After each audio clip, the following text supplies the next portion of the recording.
Namaskaram everybody. Last time I have kept an update about the Naga Pratishtha, and many were asking about travel options and accommodation things. The things are updated in the website, and I will give other details also in the description. So we are making the process most comfortable for whoever have planned and registered for the program.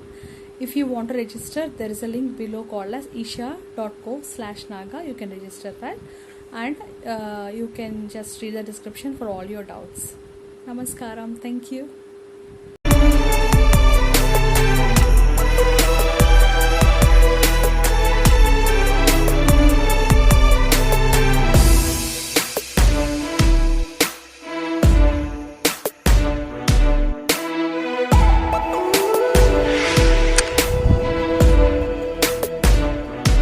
So your skin becomes like that of a reptile.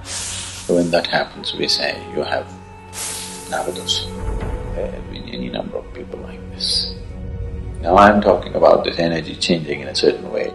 So you have to keep it in a certain way, otherwise it'll come alive within you.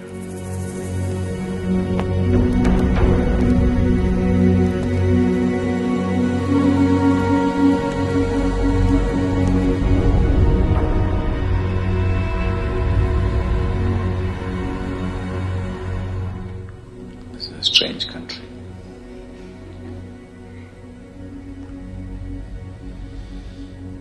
But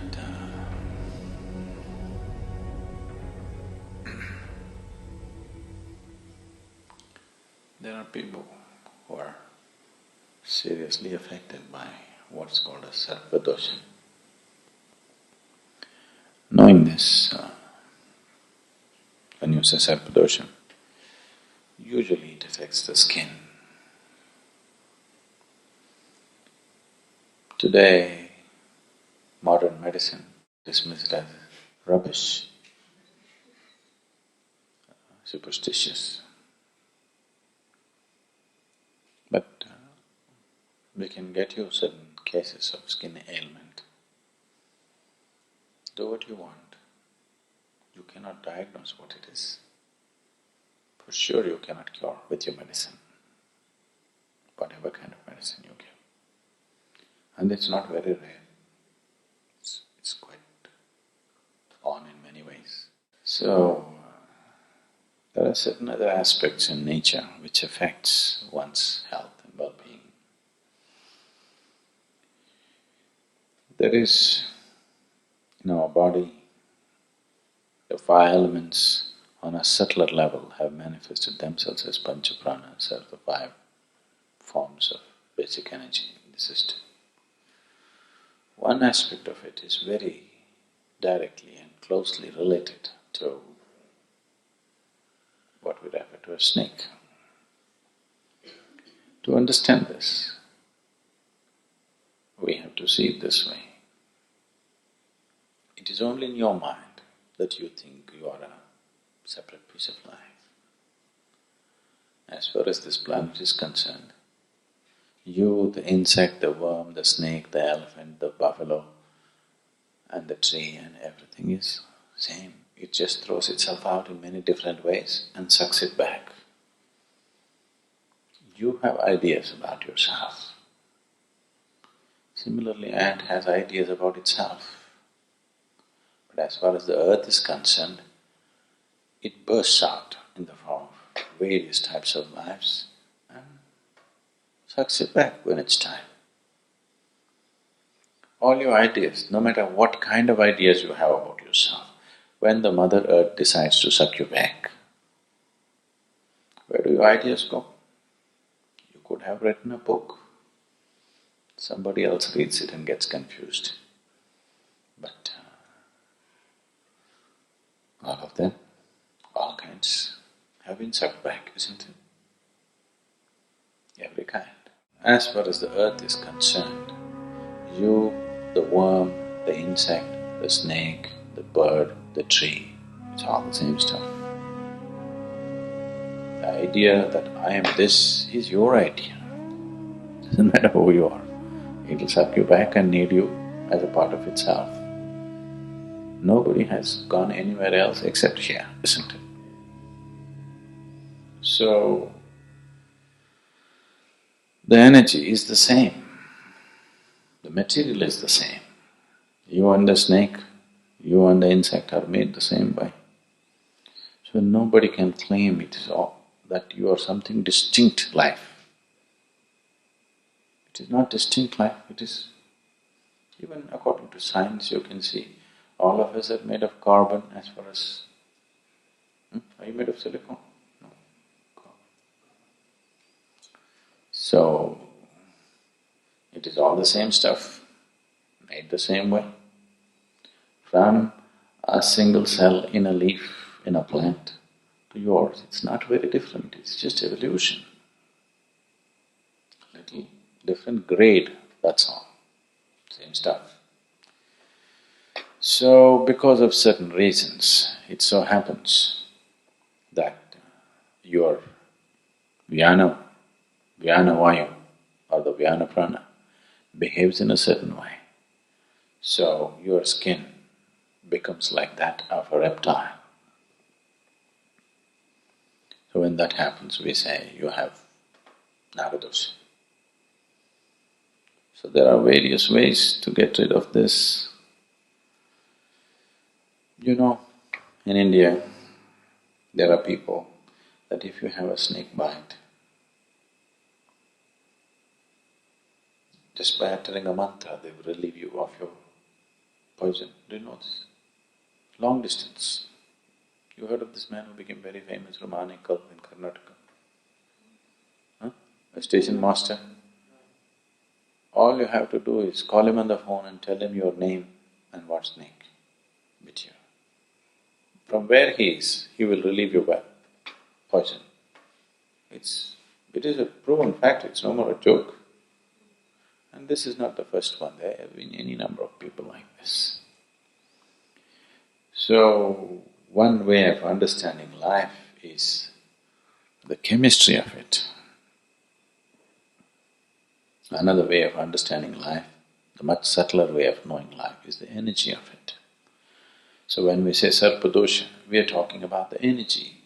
It's become like that of a reptile. Do you know in your brain, there's a reptilian brain. You have about this size of your brain is that of a reptile.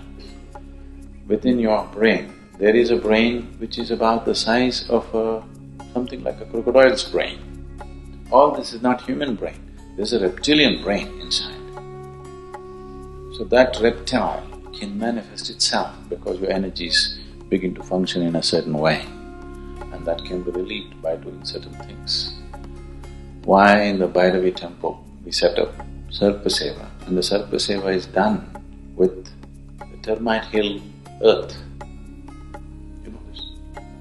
We're using the termite hill earth, that is the Putta. What do you call it? Puttaman. So with that people are doing the Sarpa Seva. So it can be relieved. It's a simple shift in your energy. So is it because some snake cursed you? So that is just a dialectical way of looking at it. Is it a superstition that a snake cursed you? That's not the point. It is just a certain way of expression. Now I am talking the language of modern science in a different way. Now I am talking about this energy changing in a certain way, your reptilian brain and all this. In a way, it's a curse from the snake.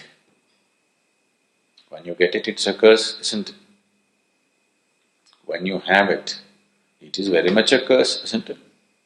So this is just a dialectical expression. It is not that some snake is sitting somewhere and cursing you, but there is an element of you which is very much a reptile. There is an element of you which is very much a fish. There's an element of you which is very much an animal, and they can play up.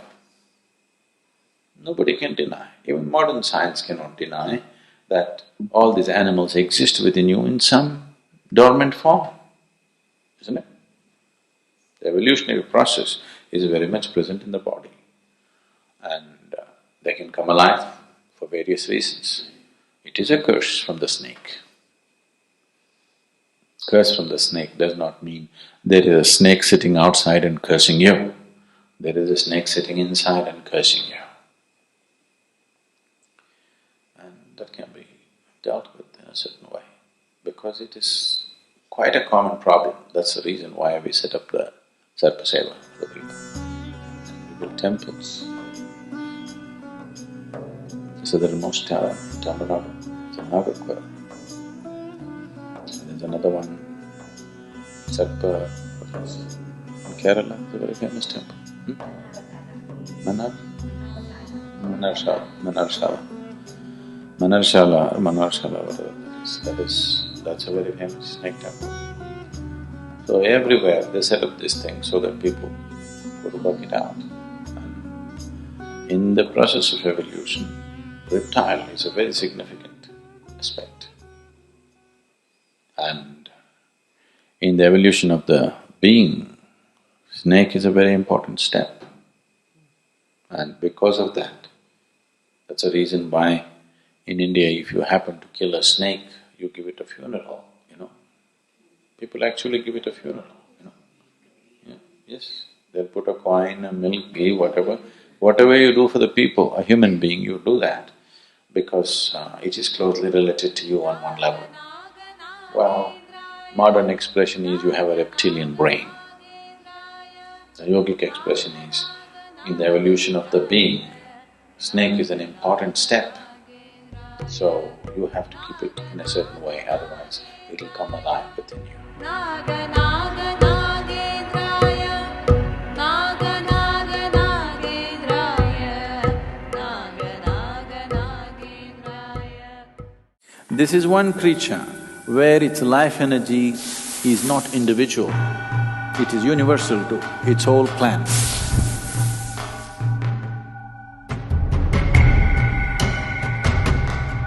This is a dimension that a snake achieves because of a certain mastery over its Vyana Prana. This is a powerful form that is created by somebody and allowed to roam the world. They are everywhere, especially in certain places where certain occult practices were going on. In those areas, it's very high.